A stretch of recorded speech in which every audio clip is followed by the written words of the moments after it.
let's perform this subtraction. So we need to subtract this polynomial from this first one.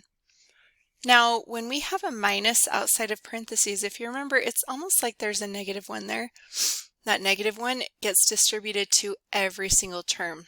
Or in other words, every single sign gets changed. So keep that in mind when you're subtracting. You've got to change every single sign. One thing that I like to do is I'll just write this polynomial again under it with the signs changed. So this minus 7x to the fifth becomes plus 7x to the fifth.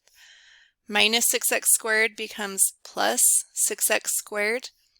Minus 2 becomes plus 2. So these all happen to be minus. Their signs all change and they all become plus. And then we can add it. I like it vertically because sometimes I think that can be easier for our brains. So we have negative 2x to the fifths. We're adding 7x to the fifths. So we have 5x to the fifths. Notice we're not changing any exponents because we're just counting up how many x to the fifths do we have. We have 7x squareds. We're adding 6x squareds.